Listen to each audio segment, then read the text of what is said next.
రమారమి 3 రెట్లు అప్పులు దేశంలో ఉన్నాయి. కాబట్టి అది తట్టుకోలేనటువంటి పరిస్థితి. కాబట్టి వాళ్ళు కూడా అమ్ముతున్నారు. భారతదేశం గత 1 సంవత్సరంలో మనం $50 బిలియన్ అమెరికన్ బాండ్స్ ని మనం అమ్మేసాం. 18% మన ఫారెక్స్ రిజర్వ్స్ లో డాలర్ రిజర్వ్స్ తగ్గించేసుకున్నాం. కాబట్టి ఈ రోజు అమెరికా అప్పుల్లో కూరుకొని 2 వాళ్ళ ప్రొడక్షన్ చాలా ఎక్స్పెన్సివ్, ఆయిల్ ప్రొడక్షన్ ఎక్కువ ధరకు అమ్ముకోవాలి. 3వది ఈ సంవత్సరం చాలా వాళ్ళ డాలర్ రీపేమెంట్స్ ఉన్నాయి, అప్పులు రీపేమెంట్ చేయాలి. రీపేమెంట్ చేస్తే కనుక దాన్ని రోల్ ఓవర్ చేస్తారు. నార్మల్ గా రోల్ ఓవర్ చేసేటప్పుడు ఇంట్రెస్ట్ రేట్ ఏది ఉంటుందో దాన్ని బాండ్ ఈల్డ్స్ అంటారు. ఆ బాండ్ ఈల్డ్స్ అన్నవి అమెరికా మీద మెల్లిమెల్లిగా అమెరికా నుంచి దూరం వెళ్తున్నారు కాబట్టి దాని యొక్క ఇంట్రెస్ట్ రేట్ పెరుగుతుంది, విపరీతంగా పెరుగుతుంది. సో ఈ కారణాల వల్ల వాళ్ళు చమురు ధర పెంచాలి, అమెరికన్ డాలర్ మీద డిమాండ్ పెరగాలి. ఈ 2 అంశాలతో అచీవ్ అయింది. ఇప్పుడు $105 పర్ బ్యారెల్ వచ్చేసరికి గతంలో నా దగ్గర $100 ఉంటే నేను 2 బ్యారెల్ కొనుండేవాడిని. ఈ రోజు $100 1 బ్యారెల్ కూడా రావట్లేదు, ఇంకా $5 ఎక్స్ట్రా కావాలి. కాబట్టి ఏంటి, నేను డాలర్లు కొనుక్కుంటాను, మార్కెట్ నుంచి డాలర్లు కావాలి. డాలర్లో డిమాండ్ పెరిగేసరికి ఇంకో విచ్చలవిడిగా అప్పులు ఇస్తారు, మళ్ళీ బాండ్స్ రిలీజ్ చేస్తారు. 2 ఈ కొనుక్కోవడానికి వీళ్ళ దగ్గర పైసలు ఎక్కడ ఉన్నాయి? ఈ డాలర్ నుంచి షిఫ్ట్ అయితే కానీ ఇక్కడ పెట్టాలి కదా. ఎక్కడ పెట్టుకుంటారు వాళ్ళు? స్టాక్ మార్కెట్స్ లో ఉంటుంది, లేదా డెరివేటివ్స్ లో ఉంటాయి, లేదా మనకి క్రిప్టోల్లో ఉంటాయి, లేదా బంగారంలో ఉంటుంది, ఎక్కడో ఉంటుంది కదా. ఇవన్నీ పడిపోయి చూడండి, ఇవన్నీ పడిపోయి అవన్నీ డాలర్లోకి షిఫ్ట్ అవుతున్నాయి, డాలర్ బలపడుతుంది. సో ఇది ఒక స్ట్రాటజీ ప్రకారం చేసింది అమెరికా. వాళ్ళ డాలర్ బలపడాలి, డాలర్ యొక్క డిమాండ్ పెరగాలి, ఆయిల్ వాళ్ళ అధీనంలో ఉండాలి. సో ఇది వాళ్ళ యొక్క స్ట్రాటజీ. దానికోసమే ఈ యుద్ధాలు చేస్తారు. ఇది ఇప్పుడు చేసింది కాదు, గతంలో కూడా అలాగే చేశారు. కానీ దీంట్లో ఇంకొక యాంగిల్ కూడా చాలా క్రిటికల్ యాంగిల్. ఐ థింక్ నేను మీ షోలోనే గతంలో కూడా చెప్పాను నేను, ఇది అమెరికా యుద్ధం కాదు. ఈ యుద్ధము బెంజమిన్ నెతన్యాహు యుద్ధము. బెంజమిన్ నెతన్యాహు ఇజ్రాయెల్ ఎప్పుడెప్పుడు యుద్ధం చేయదలుచుకున్నారో అమెరికాను వాళ్ళ ఊబిలోకి లాగుతారు. గతంలో ఫస్ట్ టైం అంటే జార్జ్ బుష్ ప్రెసిడెంట్ గా ఉన్నప్పుడు చేసిన యుద్ధం, అంటే కువైట్ యుద్ధం కాదు, ఫస్ట్ కువైట్ యుద్ధం కాకుండా తర్వాత సద్దాం హుసేన్ చంపినప్పుడు యుద్ధము, ఈ యుద్ధము 2 కూడా ఇజ్రాయెల్ చేయించింది అమెరికాతో. అమెరికన్ ట్యాక్స్ పేయర్స్ తోటి, అమెరికన్ సైనికుల ప్రాణాలతోటి యుద్ధం చేయించింది ఇజ్రాయెల్. అప్పుడు కూడా సద్దాం హుసేన్ వచ్చేసి ఇజ్రాయెల్లో ఆత్మాహుతి చేసుకునేటువంటి మన సూసైడ్ బాంబర్స్ కి వాళ్ళ కుటుంబాలకి $10,000 ఇచ్చేవాడు. సో పేదరికంలో ఉన్న వాళ్ళు ఏం చేశారంటే వాళ్ళ పిల్లల్ని సూసైడ్ బాంబర్స్ లో పంపించేవాడు. ఒకటి చచ్చిపోయినా పర్వాలేదు, మన కుటుంబానికి పైసలు వస్తాయి కదా అని పంపించేవాడు. కాబట్టి ఆ సద్దాం హుసేన్ తీస్తేనే ఈ సూసైడ్ అటాక్స్ ఆగుతాయి అని వాళ్ళు నిర్ణయించుకొని అమెరికాని లాగారు. అప్పుడున్నటువంటి జార్జ్ బుష్ జూనియర్ కి అతని బుర్రలో అతని ఇంటెలెక్చువల్ కెపాసిటీ ఏంటో మనకు తెలుసు. అటువంటి వ్యక్తిని ఎలా వీళ్ళు ఆడుకుని ఏం చెప్పారంటే, చూడు మీ నాన్న అంటే జార్జ్ బుష్ సీనియర్ కువైట్ యుద్ధం చేసి ఇరాక్ ఓడించాడు కదా, అప్పుడు సద్దాం హుసేన్ ప్రతిజ్ఞ చేశాడు మీ నాన్నను చంపుతానన్నాడు, కాబట్టి మీ నాన్నను చంపుతానన్న వాడిని నువ్వు అలాగే వదిలిపెడతావా? నువ్వు ప్రెసిడెంట్ అయ్యావు కాబట్టి వాడి మీద ప్రతీకారం తీర్చుకోవాలి, వాడిని చంపాలి నువ్వు అని చెప్పి ఒక ఎమోషనల్ గా అతన్ని దాని ఊబిలోకి లాగారు. ఇతను పోయాడు. మరి ఎలా, ఏ కారణంతో చంపాలంటే మేమేదో కారణం పెడతాను, నువ్వు దానికి తయారుగా అని చెప్పారు. వెపన్స్ ఆఫ్ మాస్ డిస్ట్రక్షన్ అన్నారు, వెళ్ళి కొట్టొచ్చారు. సో అది వెపన్స్ కాదు, మాస్ డిస్ట్రక్షన్ కాదు, అక్కడ ఉన్నటువంటి ఆయిల్ కూడా కాదు. బేసిక్ కారణం సద్దాం హుసేన్ తీస్తే వీళ్ళ సూసైడ్ బాంబింగ్ అటాక్స్ ఆగిపోతాయి అన్నట్టుగానే ఆగిపోయాయి కదా. ఈరోజు సూసైడ్ బాంబింగ్స్ అటాక్స్ ఏం జరగట్లేదు ఇజ్రాయెల్. ఇప్పుడు అదే పరిస్థితి. హమాస్ ని 2.5 సంవత్సరాలు యుద్ధం చేస్తోంది ఇజ్రాయెల్. హమాస్లు, హిజ్బుల్లాలు, హౌతీలు వీళ్ళని ఎంతమందిని కొట్టుకుంటూ వెళ్తాను, వీళ్ళకి మూలస్తంభమైనటువంటి ఇరాన్ని కొడితే నాకు ఇక్కడ శాంతి వస్తుంది అని ఇజ్రాయెల్ నిర్ణయించి, అది ఒబామా సమయంలోనే ట్రై చేశారు. ఒబామా సజేమీరా అన్నాడు. డొనాల్డ్ ట్రంప్ వచ్చిన తర్వాత కూడా గత సంవత్సరం జూన్ లో కూడా ఖమేనీని చంపుతామని అడిగాడు. బెంజమిన్ నెతన్యాహు పర్మిషన్ అడిగితే ఇవ్వలేదు డొనాల్డ్ ట్రంప్. మీకు కావాల్సిన న్యూక్లియర్ ఇన్స్టాలేషన్సే కదా, నేను 4 బాంబులు వేస్తానని చెప్పి P2 బాంబర్లు వెళ్ళి మదర్ ఆఫ్ ఆల్ బాంబులు ఫర్దోలో వేసి వచ్చారు. అంతకు మించి ఇంక టచ్ చేయకూడని అన్నారు. నేను చాలా సార్లు మీ షోలో కూడా చెప్పాను, అమెరికాకు ఈ గల్ఫ్ ప్రాంతంలో ఒక పూచి కావాలి, ఒక రాక్షసుడు కావాలి. రాక్షసుడు ఉంటే ఆ రాక్షసుడు ఉన్నాడు చూపించి ఇగో వీళ్ళ 10 స్థావరాలు పెట్టుకోవచ్చు, ఇక్కడ ఆయిల్ ని కంట్రోల్ చేయొచ్చు, ఆయిల్ డాలర్ లోనే అమ్మేలాగా వీళ్ళ మీద ఒత్తిడి తీసుకురావచ్చు, అమెరికన్ ఇంట్రెస్ట్ అని దానివల్ల కాపాడుకోవచ్చు. అందుకనే డీప్ స్టేట్ ఎప్పుడు కూడా ఖమేనీ తీయలేదు. 89 నుంచి 79 ఖమేనీ వచ్చాడు, 89 ఈయన వచ్చాడు, 89 నుంచి ఈ రోజు దాకా ఉన్నాడంటే కనుక వాళ్ళు తలుచుకుంటే ఎప్పుడో చంపేసి ఉండొచ్చు. సద్దాం హుసేన్ ని, గద్దాఫీని లేపేయగలేంది ఖమేనీ ఎంత పెద్ద ఇష్యూ, వాళ్ళకి ఎప్పుడో చంపేసి ఉండొచ్చు. ఎందుకు చంపలేదు? ఇజ్రాయెల్ ట్రై చేసింది, ఇజ్రాయెల్ చాలా సార్లు ట్రై చేసింది, కానీ అమెరికా వాళ్ళని చంపడానికి ఇష్టపడలేదు. ఇప్పుడు డొనాల్డ్ ట్రంప్ ని మళ్ళీ ఆ ఊబిలో దించాడు.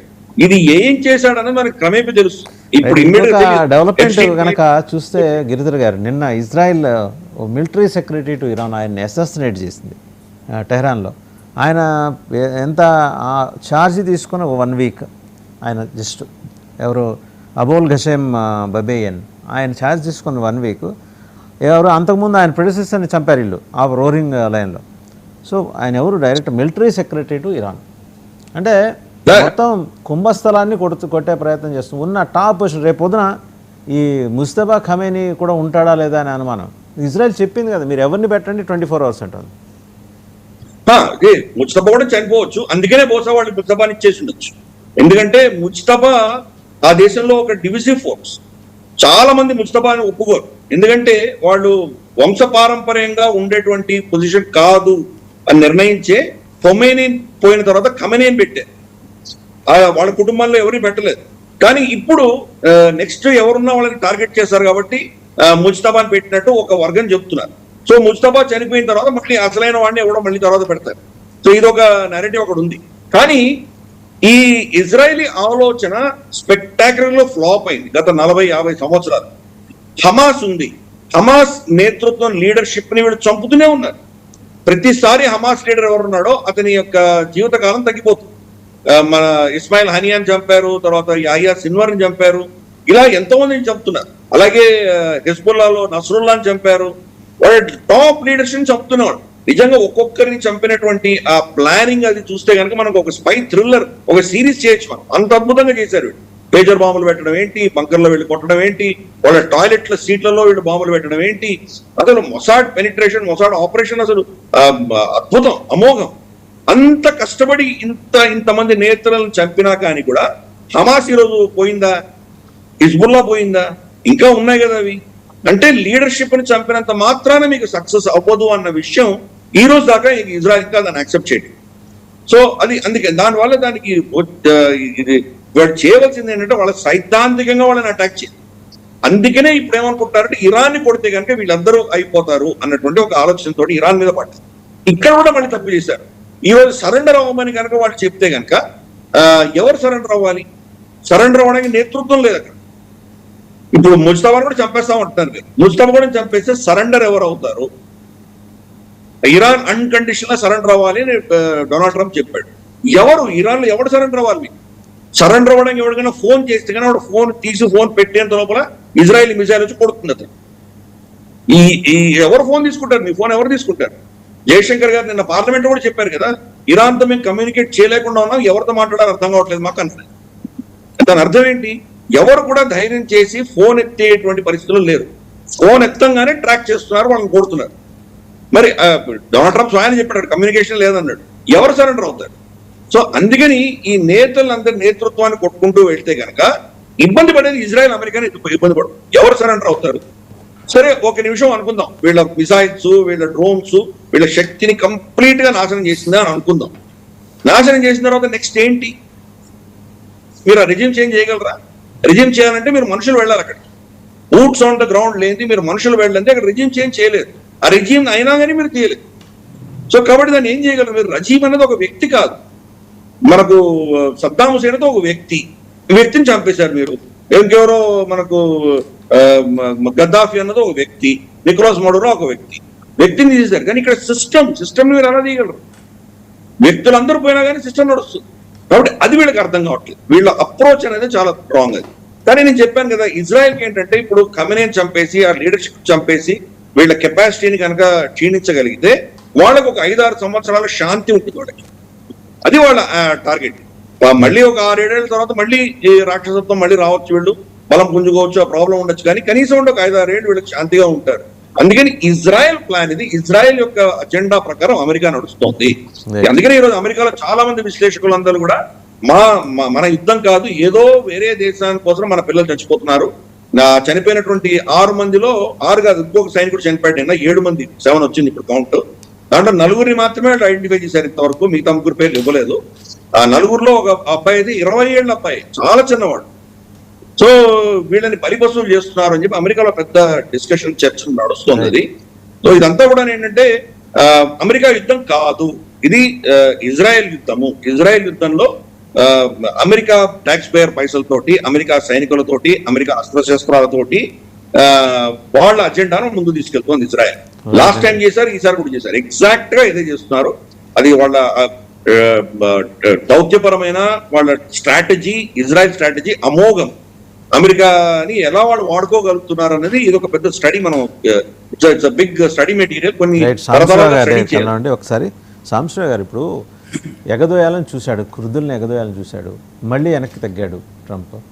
ఎందుకంటే అక్కడున్న ఇప్పుడు 4 ప్రాంతాలు 4 దేశాల్లో ఉన్నాడు వాళ్ళు, టర్కీ, ఇరాక్, ఇరాన్. ఇప్పుడు ఇరాన్లో ఉన్న కుర్దులు తోటి కలిసి పనిచేయటం కోసం అవతల దేశాల్లో ఉన్న కుర్దులు ముందుకు రావట్లేట. ఇదేదో మొత్తానికి ప్లాన్ సక్సెస్ కాలేదు. సరే, పక్కనే వీళ్ళు ప్రతిష్టాపన చేసిన ఒక ఆయన ఉన్నాడు, మాజీ టెర్రరిస్ట్, సిరియా ప్రెసిడెంట్. ఆయన్ని అడిగారట. మరి ఆయన అడిగితే ఆయన చెప్తున్నది ఏంటంటే, నో నేను సాటి ఇస్లామిక్ నేషన్ నేను ఎట్లా వెళ్తానంటే షేక్ హసీనా స్టోరీ చెప్పారట, చూసావు కదా అని, నువ్వు అలా కావాలనుకుంటున్నావా అని. సరే, ఆయన రెడీ అయ్యాడు. రెడీ అయినా ఆయన శక్తి సరిపోదు. ఇప్పుడు ఇరాన్ IRGC అనేది ఒక అమేయమైన శక్తి అండి, ఒక రాక్షస శక్తి. అది దాన్ని ఢీ కొట్టాలంటే ఇంకో రాక్షసుడు ఉండాల్సిందే. అదేమి వీళ్ళ అంత కాంపిటెంట్ ఎనఫ్ కాదు. అండ్ బూట్స్ ఆన్ గ్రౌండ్కి అమెరికా సాహసం చేయట్లా. ఈ కుర్దుల్ని పిలిపించి చేయించుకుందామంటే వాళ్ళలో వర్గాలు. సో ఇంటర్నల్గా ఒక దాన్ని ఏమంటారు, అంతర్యుద్ధం ఒకటి తీసుకొద్దాం అనే ప్రయత్నం చేస్తే అది కాస్త ఫిటల్ అటెంప్ట్ అయింది. ఇప్పుడు అమెరికా ముందున్న ఆప్షన్స్ ఏంటంటే, ఆయన యుద్ధాన్ని వెళ్ళంగానే మనకి తెలుగులో సామెత అద్దెంకిపోయిన సంగడు పోనుపోయాడు రాను వచ్చాడని. యుద్ధానికి వెళ్ళాడు, బయటికి రావడానికి ఆయన అర్థం కావట్లేదు, ఎగ్జిట్ ప్లాన్ లేదు. ఇవాళ ఏంటి ఆయన ముందున్న ఆప్షన్స్ ఏంటి? ఐ థింక్ గిరిధర్ గారు చాలా విషయాలు చాలా చక్కగా చెప్పారండి. అన్ని విషయాల్లో కూడా అమెరికా స్టార్ట్ చేసినప్పుడు ఎంత బిగ్ బ్యాంగ్ తో స్టార్ట్ చేస్తుందో వాళ్ళ ఎగ్జిట్ అంత హ్యూమిలేటింగ్ కూడా ఉంది. మనం చూసాం, మన లైఫ్ టైం కూడా చూసాం. వియత్నాం, ఆఫ్ఘనిస్తాన్. ఇప్పుడు రీసెంట్ గా మనం చూసిన ఆఫ్ఘనిస్తాన్ లో అక్కడ ఎవరితో ఫైట్ చేశారు మీరు? I think that's a very important thing to understand. మీరు ఒక వ్యక్తికి వ్యతిరేకంగా ఫైట్ చేస్తున్నారా, ఒక ఐడియాలజీకి వ్యతిరేకంగా పనిచేస్తున్నారా? అమెరికా ఆర్ ఇజ్రాయెల్ ఇప్పుడు ఈ విషయంలో వాళ్ళు వ్యక్తుల్ని చూజ్ చేసుకుంది, కానీ వాళ్ళు ఫైట్ చేస్తుంది యాక్చువల్గా ఐడియాలజీస్ తోటి. ఒక ఐడియాలజికల్ సిచ్యువేషన్ లో మీరేంటి ఏదో ఒక మనిషిని తీసేసినంత మాత్రాన మళ్ళీ 10ల సంఖ్యలో, 100ల సంఖ్యలో, 1000ల సంఖ్యలో వాళ్ళే తయారవుతుంటారు. అలాగే ఉంటాయి పరిస్థితులు, ఇంకొద్దిగా డేంజరస్ గా ఉంటాయి. ఇప్పుడు అసలు ఈ ప్రాబ్లం ఎక్కడ వస్తుంది? What is the cause for all this trouble? ఈ ఐడియాలజికల్ ఫైట్స్ ఎక్కడి నుంచి వస్తున్నాయి? దాన్ని మీరు అడ్రస్ చేయకుండా, దాన్ని అసలు ఏమాత్రం అడ్రస్ చేయకుండా చూడండి, ఇక్కడ మొత్తంలో వీళ్ళు ఆయిల్ లేదంటే కమెనే వాళ్ళ ఫాదరు వీళ్ళని తీసేద్దాం వాళ్ళని తీసేద్దాం అని మాట్లాడుతున్నారు కానీ, and what was the reason actually? ఏం చేస్తే ఇది జరగాలి, అసలు ఈ కాన్ఫ్లిక్ట్ ఎందుకు వస్తుంది అన్న ఇంట్రెస్ట్ కానీ అన్న లీడర్షిప్ కానీ వాళ్ళ ప్రపంచంలో మిస్ అయింది. మనం we're only dealing with the symptoms. ఆ సిమ్టమ్స్ లో కూడా ఏంటంటే ఫైర్ ఫైటింగ్ మోడ్ లో, ఇదిగో నేను ఇది చేస్తాను, వాళ్ళు ఇది చేస్తారు, వీళ్ళు ఇది చేస్తారు, కాస్త గందరగోళం చేద్దాం, వాళ్ళు సరి చేసుకోవడానికి ఒక 4-5 years పట్టుద్ది.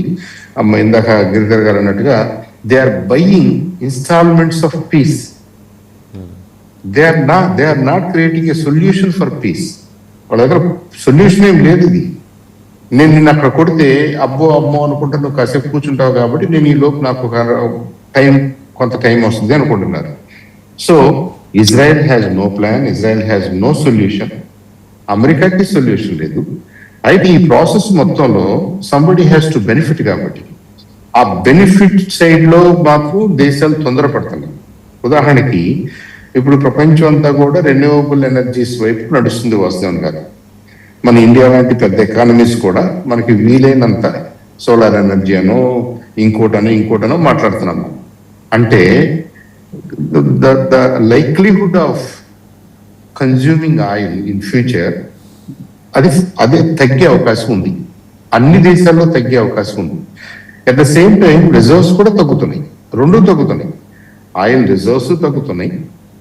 Exploring oil has become much more difficult. ఆ ఉన్న రిజర్వ్స్ ఎవరి దగ్గర ఉన్నాయో వాళ్ళ దగ్గర ఉన్నాయి. America has the largest reserve probably. వాళ్ళు ఏమనుకుంటున్నారంటే దాన్నే మేము ఇంకా వాడలేదు, ఈ ప్రపంచంలో ఉన్నటువంటి ఈ రిజర్వ్స్, తగ్గుతున్న రిజర్వ్స్ గనక జనాలందరూ వాడేసుకుంటే, ఈ లోపు రెన్యూవబుల్ ఎనర్జీస్ వైపుకి టెక్నాలజీస్ మారిపోతే ప్రాబబ్లీ ఇంకా కొన్ని సెక్టర్స్ ఉంటాయి, దోస్ సెక్టర్స్ అంత ఈజీగా రెన్యూవబుల్ ఎనర్జీస్ వైపుకు మారలేకపోవచ్చు. మర్కంటైల్ లైన్స్ ఫర్ ఎగ్జాంపుల్, అలాంటివి మారలేకపోవచ్చు. అలాంటి వాటిని టార్గెటెడ్ గా మనం దానికి ఇంధనం సోర్స్ కావాలి, ఎనర్జీ సోర్స్ కావాలి, and that will last for another 1 or 2 centuries. 1 centuryకి మనం ఈ ఆయిల్ మన దగ్గర ఉంటాయి. ఎవరైతే రెన్యూవబుల్ ఎనర్జీస్ వైపు నడవలేరు ఆయా ఇండస్ట్రీస్ కు మనమే సప్లయర్స్ గా మిగలాలి.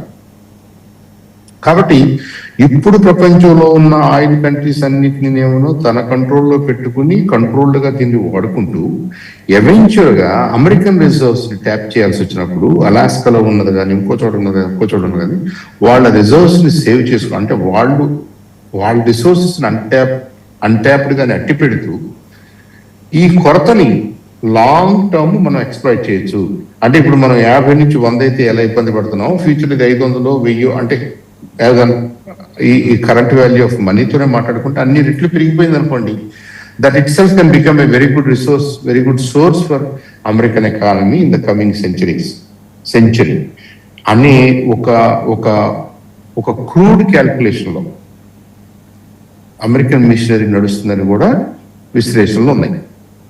ఇప్పుడు నాట్ ఫర్ నౌ, ఈ ఫర్ నౌ అన్నదేమో ఈ వెనెజులా, ఇరాన్, ఈ ఇరాక్, కువైట్ ఇలాంటి దేశాలన్నింటిలోనూ వాళ్ళు ఎక్స్ప్లాయిట్ చేశారు, కంట్రోల్ చేశారు. ఈ సెంచరీలో బాగానే అమెరికన్ ఆధిపత్యం ఆయిల్ రిలేటెడ్ గా జరిగింది ఇండైరెక్ట్లీ. ఇప్పుడు ఆ ఇండైరెక్ట్లీ కాస్త ఇంకొద్దిగా డైరెక్ట్ గా వచ్చేస్తుంది. ఈ డైరెక్ట్ గా వచ్చింది కూడా అమెరికన్ ఆయిల్ కాదు, American controlled oil around the globe. ఇది ఒక 10 years 20 years ఈ ప్రాసెస్ నడిచిన తర్వాత మనకి రిజర్వ్స్ తగ్గుతున్నాయి, కన్జంప్షన్ తగ్గుతుంది, కానీ క్రిటికల్ సెక్షన్స్ లో ఈ పెట్రోలియం ప్రొడక్ట్స్ అవసరం ఉంటుంది. అది అమెరికన్ అసెట్ అవ్వాలి. ఈజీగా వచ్చింది మీరు అందరూ వాడేసుకున్నారు, ఇప్పుడు మా దగ్గర మాత్రమే ఆ రిజర్వ్ ఉంది అన్న సిచ్యువేషన్ లోకి నెట్టాలని అమెరికన్ మేధావులు ఆలోచిస్తున్నారు. అది it's mostly economic game, mostly for securing everybody. వాళ్ళ ఫ్యూచర్ ఎకనామిక్ స్ట్రెంగ్త్ ని వాళ్ళు సెక్యూర్ చేసుకోవడానికి ఇదంతా కూడా ఒక ప్లేఅవుట్ అని నేను అనుకుంటున్నాను. కాబట్టి చిన్న చిన్న దేశాలు ఎక్కడెక్కడైతే ఈ రిసోర్సెస్ ఉన్నాయో, ఆయిల్ రిసోర్సెస్ మరి ముఖ్యంగా, వాటిని వాళ్ళు హోల్డ్ చేస్తూ ఈ ధరలు పెంచుతూ ఏదో నడిపిస్తారు కొంతకాలం. లక్కీగా రష్యన్ బ్లాక్ ఉంది కాబట్టి, రష్యన్ బ్లాక్ అనే దాంట్లో ఆయిల్ రిజర్వ్స్ ఉన్నాయి కాబట్టి కొద్దిగా కౌంటర్ బ్యాలెన్స్డ్ గా ఉంది. అది కూడా లేని పక్షంలో ఇవాళ వాళ్ళు చైనాకి ఎలా ఆఫర్ చేస్తున్నారో రష్యాకి కూడా ఆఫర్ చేస్తారు, ఇండియాకి కూడా ఆఫర్ చేస్తారు. In the name of it's an honour to supply, it's an honour to provide oil to you అన్నట్టు అది ఆనరింగ్ కాదు, అది it's a trap. I think people are much smarter. ఇప్పుడు మనకి ఈ 15 సంవత్సరాల్లో నరేంద్ర మోదీ గారు, మన గౌరవ ప్రధానమంత్రి గారు ఎందుకు కృషి చేస్తున్నారు ఆల్టర్నేటివ్ ఎనర్జీస్ అంటే ఎందుకు మనం అన్ని సెక్టర్స్ లో కూడా మనం రెన్యూవబుల్ ఎనర్జీస్ వైపు వెళ్లాల్సిన అవసరం ఉంది. మనమే కాదు, ఎంటైర్ ప్రపంచం. మీరు ఎంత ఫాస్ట్ గా రెన్యూవబుల్ ఎనర్జీస్ వైపుకి వెళ్తే ఈ కాన్ఫ్లిక్ట్స్ ఇంపార్టెన్స్ అంత తగ్గిపోదు. ఈ కాన్ఫ్లిక్ట్స్ ఇంపార్టెన్స్ తగ్గిపోతే there is no need for any conflict అన్న సిచ్యువేషన్ లో మనం డ్రైవ్ చేయాలి. I think science and technology can help drive towards peace. Right. Thank you Chandu Sambasivarao గారు, అలాగే మామిడి గిరిధర్ గారు, ఇద్దరికి కూడా ధన్యవాదాలు. అంటే ఒక కాన్ఫ్లిక్ట్ని ఎలా క్రియేట్ చేస్తుంది అమెరికా, దాని నుంచి ఎలా బెనిఫిట్ పొందుతుంది, చివరికి ప్రపంచం తన మీద ఎలా డిపెండ్ కావడానికి కావాల్సిన ప్లాట్ఫామ్ ఎలా క్రియేట్ చేసుకుంటుంది, ఒక ఎకనామిక్ వార్. ఇద్దరు చెప్పినట్టుగా కూడా చందు సాంబశివరావు గారు, మామిడి గిరిధర్ గారు కూడా చెప్పినట్టు ఇక్కడ చాలా క్లియర్గా ఏంటంటే ప్రపంచంలో ఆయిల్ సంపద అంతా ఆవిరైపోయి ప్రపంచం మొత్తం తన వైపు చూడాలి. అప్పుడు తను ఒక ప్రకటన చేయాలి, it's an honour for us to provide you oil అని చెప్పేసి ఒక ప్రకటన చేయాలి. ఇలాంటి గౌరవాలు ప్రపంచ దేశాలకు అక్కర్లేదు. ప్రపంచ దేశాలు ప్రత్యామ్నాయ మార్గాలు, ఎనర్జీ మార్గాల వైపు దృష్టి మళ్లించాలని ప్రధానమంత్రి నరేంద్ర మోడీ చేసిన ఒక సూచన, ఆ దిశగా ఆయన చేస్తున్న ఇనిషియేషన్ ఎఫర్ట్స్ అవన్నీ కూడా ఫ్రూట్ఫుల్ కావాలని కోరుకుందాం. ఇలాంటి యుద్ధాలకి, అక్కర్లేని యుద్ధాలకి చరమగీతం పడాల్సిన అవసరం ఉందనే బలమైన సందేశం అయితే భారతదేశం ఇస్తోంది. మిగిలిన దేశాలు కూడా దాన్ని గమనిస్తాయని భావిద్దాం. Thank you very much for watching Big debate.